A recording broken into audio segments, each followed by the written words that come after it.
Welcome to this edition of Table for Two, our After Origins special.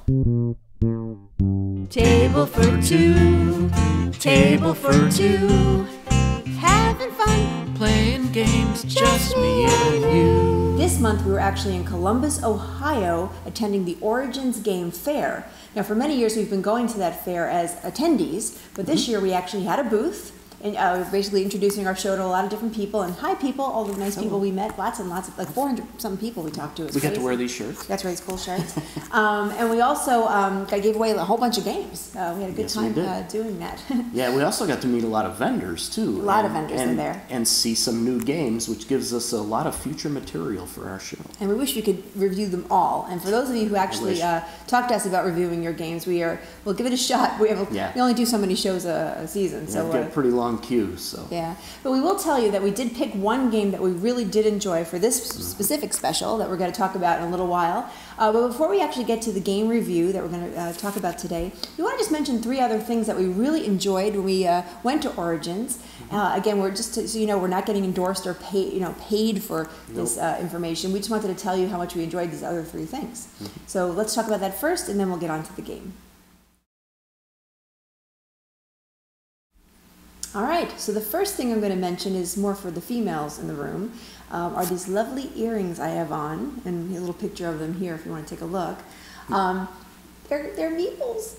They're meeple earrings. Very cool. And they're purple, and I like purple too, but I just had to have these meeple earrings, so I bought a pair.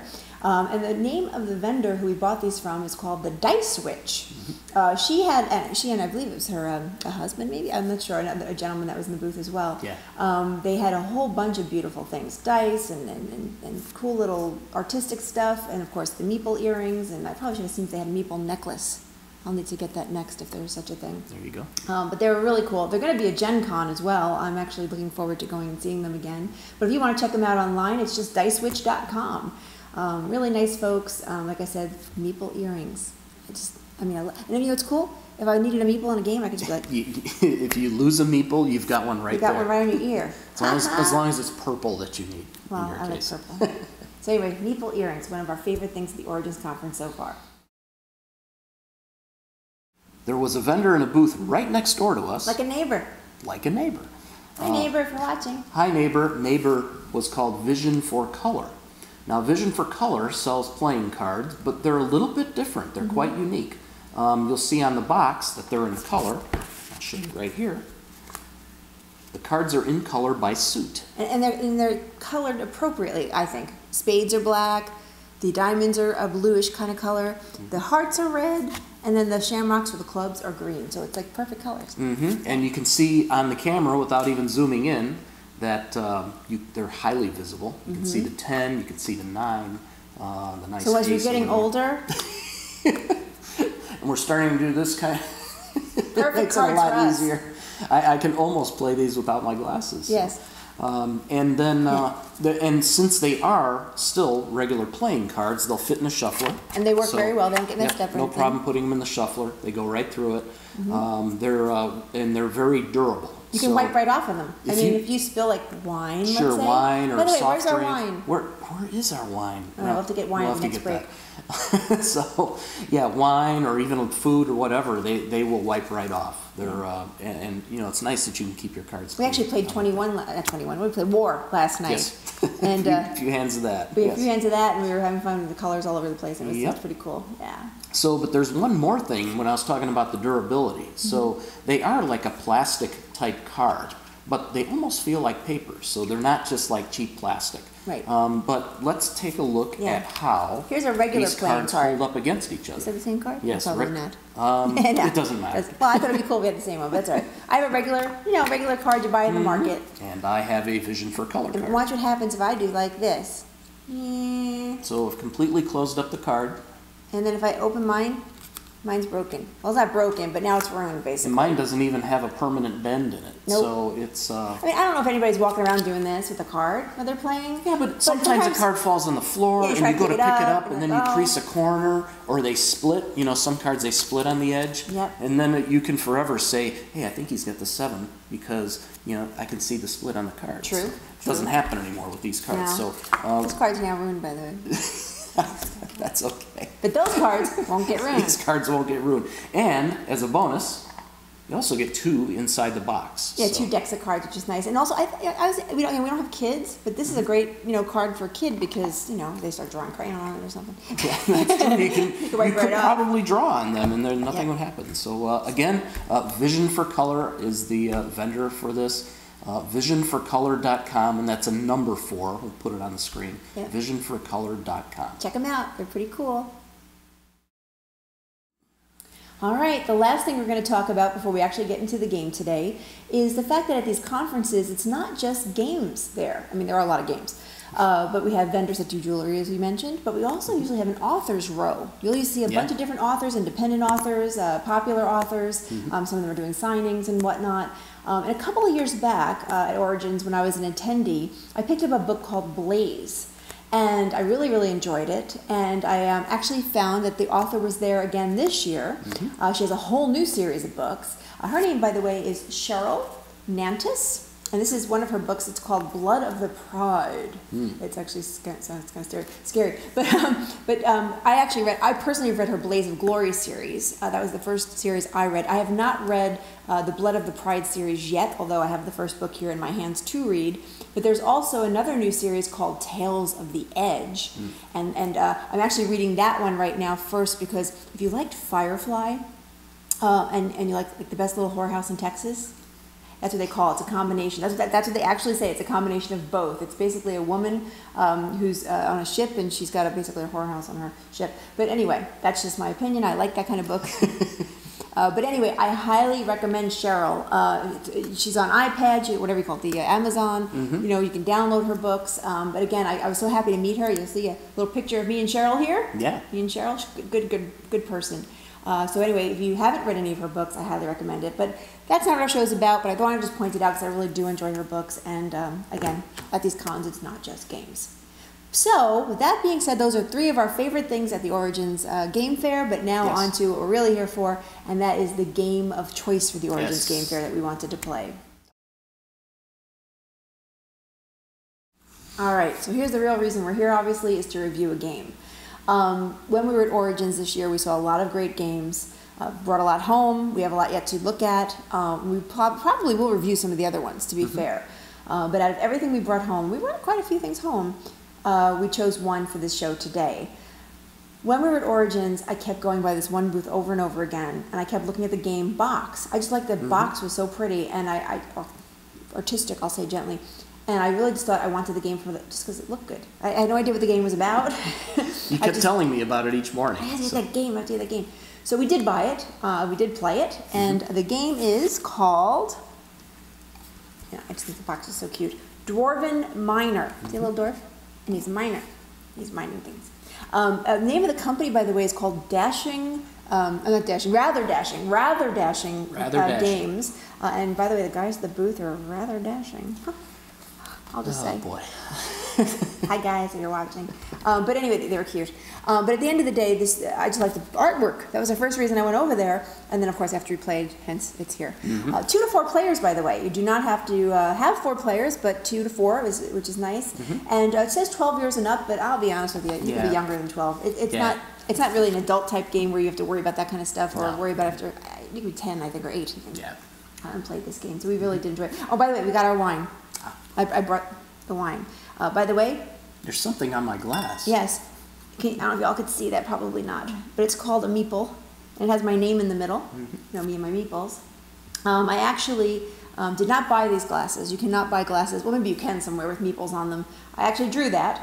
But it's kind of funny because one of our other hobbies is wine. And sometimes when you're looking at wine sites or you know people who also like wine, I found these really cool. It's called wine glass writers. They're like magic marker type pens for glasses. It doesn't come off. I could rub it if I want, but it will come off with soap and water. Right. It's so cool. But anyway, wineglasswriter.com if anybody cares about that. I think you should though, because if you have a lot of friends over, it's a great way to figure out who everybody's glass is without having to look elsewhere. Or say, oh, is that yours or is that mine? Anyway, oh, by the way, what are we drinking? Yeah, that would be good to know. Talking about rather dashing men, or excuse me, rather dashing things. Okay. Name of this wine is called Purple Cowboy. Purple Cowboy. Where's that from? California, I think. Yeah, California. Right. But I don't know why he's purple. I could say a few things, but that may not be good for TV. He just likes the color purple. Some guys are blue, but purple, a little darker. Okay. Anyway, so that's what we're drinking today. Purple Cowboy. That's Let's try it. That's some good cowboy. Yeah, it's good wine. Okay, so I'm in a mood. All right, so let's go on to the review, Phil. What did you think about Dwarven Miner? Sure. Well, it was very easy to learn. Yeah, The seriously. rules are relatively short. Like 4 pages. Yeah, 4 pages, and very nicely described as far as how to play. We never had to go back to the rule book. No, that's unusual. 9 times out of 10, even if it's a small rule book, we're not sure of something, we're always checking the rules. We read through it once. Yeah, it was very clear. Literally and, once. So we gave easy to learn a 5. 5. I think anybody can easily learn this game. No hesitation. Now, manufacturing, as I mentioned, the box was what intrigued me. The artwork is absolutely beautiful in this game. If you see the game in a few minutes here, you'll see how pretty it is. But everything's well made, sturdy, good pieces. Everything's wonderful in that respect. Normally, I would give this a 5. But if you've watched our show before, you know I have a couple of pet peeves about manufacturing, as do you. One is if you have punch pieces and they don't punch out. This one doesn't have any punch pieces, so no worries about that. But the other one is, there's 6 dice in this game. See that dice? Guess who put the stickers on them? 6 of them. 6 of them. And the funny part is they have to be exactly a certain way. You can't even, if you mess up, you mess up. So and again, no offense to the manufacturer, I just hate putting stickers on anything, especially when I'm paying X amount of dollars for a game. Print the damn things with pictures on them. Now, all right. So again, I might have put it down to a 3 at that point. However, they give you extra stickers in case you screw up, which is kind of nice. Very nice. So if you did mess up, you have extra stickers. And honestly, if the stickers get worn or something happens to them, you have extra stickers in case you want to replace them. So anyway, so we put it at a 4. Yeah. Not a perfect score for manufacturing, not that drastic. No, not bad. That's a hate stickers. So, yeah. Yep. This game was a lot of fun to play. Yeah, it was. There are, even though the rules are simple, there are layers of strategy in the game. So you're trying to acquire one thing to acquire the next set of things in order to eventually score points to win the game. In other words, you have to think. You have to think, and you have to figure out how to piece things together. So, and there are some other elements to it that add to the fun as well. Like stealing stuff from each other. Like stealing, it's like being a robber and stealing all sorts of things. So we gave fun a 4. We gave it a 4, yes. Now, timing, as you know, we like a short game. We're not, just as long as it's not hours and hours. This game played less than an hour, which is perfect for us, even at the first time of playing it. Usually if the first time you're playing a game, it might take a little longer because, again, you're looking at the rules or whatnot. But within an hour, we were done with this game. Really, like I said, had a good time playing it. So we did give timing a 5. Yeah.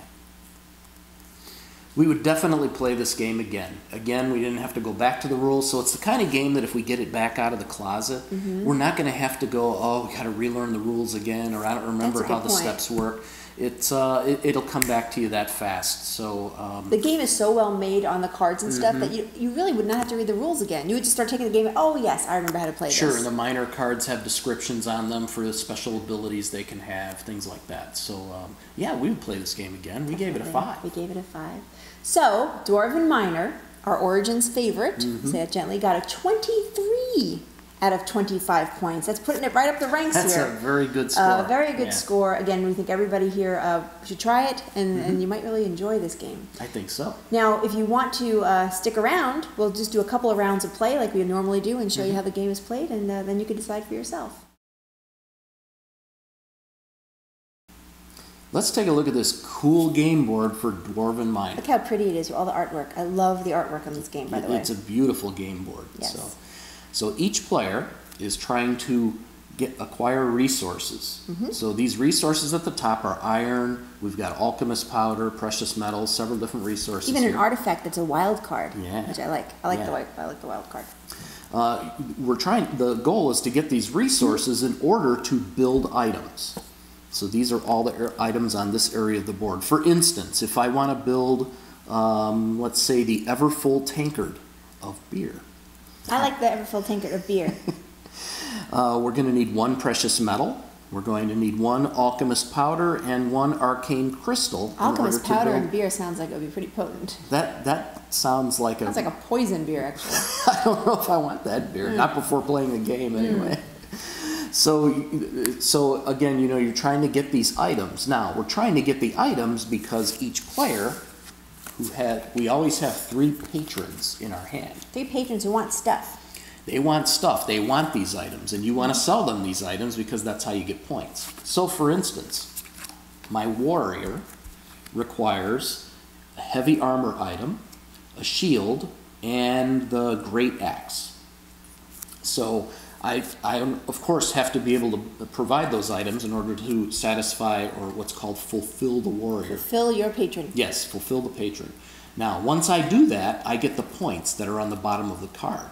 So in this case, the warrior, I get 8 points. And as soon as I do that, I get to put that card down on the table in front of me. And you notice there's some special instructions or abilities that come with that card as well. Each one's a little bit different. And some of them happen right away, and some of them continue or until some other event occurs. So you have to read what that is. Now, the 8 points translate into moving your pawn on the scoring By the way, track. notice my purple pawn to match my purple earrings to match my purple cowboy wine. Match that wine, too. It's a purple kind of day. I guess so. And these are very nice tokens. I like them. So I would get to move my pawn 8 in this case. So now you're already beating me. I'm already winning. But also when you turn over that card, then you take 2 more patrons. Yes, you do. Because you get to the, and you can keep one and put one back, because then you can try to fulfill more. You know, the whole point is to get more patrons fulfilled and get more points. Right, so you pick 2 up, and then you discard one of them, whichever one you feel would be easier to fulfill. Or have more points, because they all do vary in points. And all of a sudden the purple point's down here, I win! Yes, Okay. so the goal of the game is, why are we getting these points? Because on the scoring track, you're trying to get to 30. The first player to get to 30 points wins the game. And by the way, that's why the game's pretty fast, because a lot of these patrons you'll see has 8 points, 10 points, occasionally you'll see a 3 or a 4, or a 4 or 5 actually in this one. But so obviously the higher ones you build or you satisfy, the quicker you're going to win the game. I mean, so it can go pretty quickly if you have a couple 8 or 10 or point items. But the ones with higher points generally are harder to get, satisfy. right. So like too. for example, on this 4-pointer, I only need 2 items to satisfy him, as an example. Yeah. So now there are a couple other things in the game that help you store these resources and items so that you can fulfill the patrons. We each have a backpack. Matches our color.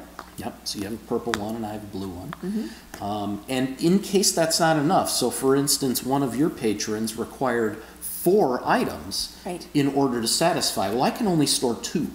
I can store 4 resources or 2 in my backpack, and that's really not that much. No.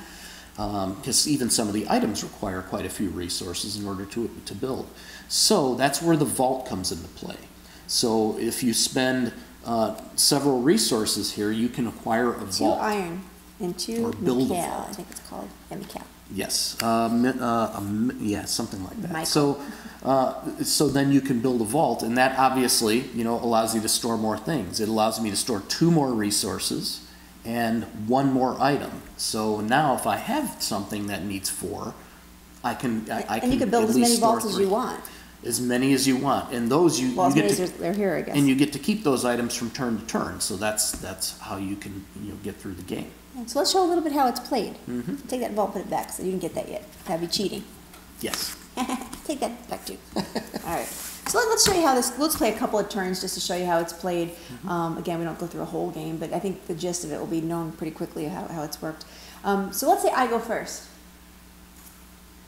It does say in the rules, decide who goes first. I just decided. By the way, I'm deciding I go first because, truthfully, let's just put it up there. Phil won this game when we played. So here we go again. He's up points again. Yes, I did. Hate you. All right. So by the way, that's how the dice come in. On your turn, you roll the dice to collect your resources. Then once you're done collecting your resources, you can then try to make items. Hence, then you can try to satisfy your patrons. So those are the 3 steps. It's very quite easy. 1, 2, 3. But what's cool about the dice roll is when you roll those dice, there's obviously the resources are on the dice. So there's the powder or the crystals or whatnot. But there's also a couple of other things on the dice. There's, God bless, orc. I don't know if you guys can see the orc. If you roll an orc, kind of like Escape. Remember the game Escape we played a little while ago? it's then a dead die. You cannot re-roll that die ever again. It's just pretty much dead, unless you have some special ability. But right now, you just you can't re-roll it. But if you roll the dice and you have dice you don't want, you can save the ones you want and keep rolling until you have exactly what you need. So it's not like you have to only have one roll of your hand. There's also another die area. It's the robber. And the robber actually allows you, if you save the robber, to take things from your opponent. So if you have one robber, you can take a resource from him. If you have two robbers, you can take an item from him. If you have four robbers, you can take a whole vault. You can steal the whole vault with the items in it. In it. So that's mean. That's a mean thing. And then the artifact, of course, is if you roll an artifact, that's a wild card. So you want to keep that because those can be anything. Right. So let's go ahead and show it. So I'm going to go ahead and start by rolling the die. And oh wow, so I have to look at my patrons and see what I'm trying to build here very quickly. Okay, so I'm going to keep these two alchemist powders. Actually, I might now. And there's an orc, so I can't re-roll him. Yep. I'll collect this crystal, and actually I want to keep this crystal too. And I will re-roll this one, and I will re-roll it again. And I will take the wild. Okay, so I'm going to keep all of those dice. So now with the alchemist powder and the crystal, these two and that, I'm actually going to build one of the items. So it's this one right here. So as you can see, this needs two alchemist powder and a crystal to build it. And this is called a elemental rune. So I'm going to put that in my item vault here, or my vault, in my backpack. So that's using those. I also have a crystal and a wild card that I can use. And you'll see that I can build this, which is my wand. I'm using the wild card to represent the alchemist powder, but then I have the crystal. So I have two items now built. And then, of course, the orc does nothing. I don't have any resources to take to keep because I used them all. I cannot fulfill a patron just yet. So that's pretty much the end of my turn. Okay. Pretty simple. All right. So now it's Philip's turn. Try and keep it on the camera here. I already got items going on. Yay, me. So let's see. Oh, I rolled two orcs right up front, so those are dead. You know what? I'm going to stick with this right here because these four. So I've got two iron, and I'm going to, and I have a mithril, and I'm going to use this other the artifact. What's a mithril? The mithril, right there. It's a mithril. That's M-I-C-H. No, that's a T. It's M-I-T-H. The T's and the C's are a little hard to tell apart. Mithril. Sorry, guys. I don't know. That's okay. So I'm going to acquire a vault right up front. A vault up front. There we go. And that ends my turn. Right, because you can't make any items or anything. Right. All right, so then I'll roll. And I'm going to take the wild, of course. I'm not going to use the robber because he's got nothing to rob. I think I'm going to re-roll the whole thing, except for the wild. Oh, I'll take the two. I'll take that. I'm actually going to keep the orc doesn't do anything. And then I have this gold piece. I use the gold piece. I wonder. Let me see if I can use the gold piece or anything. Gold piece. I'm going to re-roll the gold piece. Another orc. All right, so I'm going to do the same thing that Phil just did. I'm going to use the wild, and then I'm going to use this to build a vault. There's my vault. Okay. Copying. And I can't do anything else at this point, so all yours. All right. Let's see. Oh my goodness, 3 orcs. I feel like we're playing that other game you mentioned now. I can't even try to save you because it's not a collaborative game. No, you can't. So Let's see. Yeah, you could do that. Let's see. Well, I'm not going to use the robber. I'm not going to use the robber. Yes. Okay. So I am going to take an arcane crystal, and I'm going to take an artifact, and so you're not building anything at the moment. Not building anything. Resources. I'm just collecting. That's all I'm going to do. Well, with 3 orcs, it's kind of hard to do a whole lot. Yeah. Well, absolutely. All right. So I'll go ahead and take a turn. All right. Let's see. I'm trying to see what I need here. I need none of these. Actually, no. I'm going to do that. Let's see. I'm not going to keep any of these. I'm going to go ahead and roll again. Oh, brother. I'll keep one of these. And I'm going to... Actually... Let's see. I'll roll... Oh, wild card. Oh, don't want to do that. All right, so wild card. Yeah, you don't want to re-roll that if you can help I'll re-roll these again. 2 orcs. Bummer. And the crystal. Okay, so here's what I'm going to do. Actually, I got the crystal now. 2 orcs. But just there's a little strategy going on here. So what I'm going to do is I need to build something. So the thing I need to build requires a mithril. Mithril. Mitchell. Who's Mitchell? Mithril. It requires a mithril. It requires a alchemist powder, which I'll use the wild for. Okay. But it also requires a crystal. Now you might say, oh, I have a crystal right here. But to be strategic, I'm going to use my robber to rob the crystal from Philip. Yeah, crystal. Give me that crystal. I can't reach the crystal. No, you have to get it. I'll get it. I got a crystal. All right. And then I'm going to take a crystal and put it in my vault as well, because I do have a crystal extra one there. But I'm going to actually use this one, which sounds silly, put it back, to build. And I'm building a, what am I building? I'm building a trade goods, which is right here, item. I'll put that in my vault. Now, so that's the end of the dice. But I built my item. But now I can fulfill my alchemist card, who requires all 3 of these items. So I'm going to turn him over. And when you do that, you do put the items back, because you are basically selling it to him. So he's going to get the items. And he actually gets 5 little points, which is okay. It's better than no points. Yeah. So I'll go ahead and mark myself down for 5. And this also says, discard this card to change any one of your crafted items for any other item. That's a cool feature. Whenever you only can use it one time, but I can actually do that. And if I need an item or exchange it, I can do that as well. So I'm up by 5 points. Yeah. Why don't you take one last turn? Okay. And just something to point out too, where it says discard, you don't lose those points. It just means the card's still potentially active. Right. So. Oh, by the way, I also get to take 2 more cards. Should have mentioned that. Good point. And then I could pick which one I'd like to try to get. So I'll get rid of her. Okay. And I'll keep him. And then we're on to Phil's turn. So why don't you take one last turn? Take one last turn, because I think we get the idea here. Yep. And boy, I am just rolling orcs like crazy today. But I did get 2 of these. 2 wilds. And let's see, what am I going to do with that? I'm going to re-roll these. Let's see. Not what I need. Let's try this. Okay, that's good. So I'm going to take, let's see, what can I do here?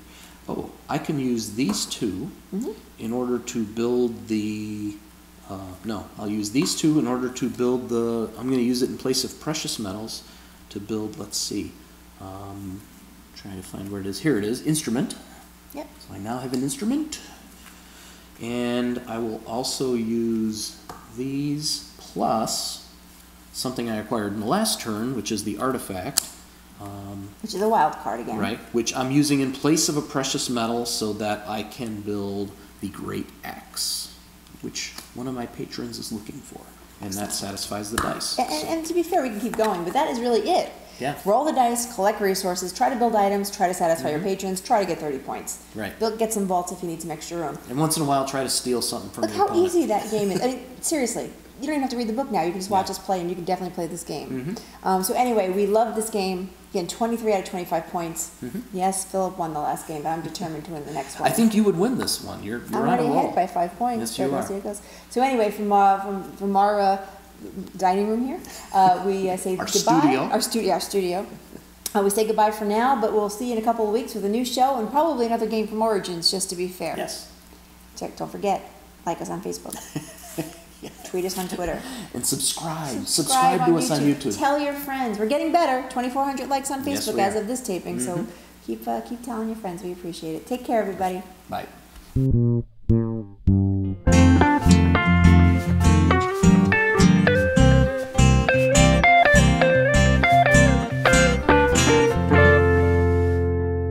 Table for Two show created by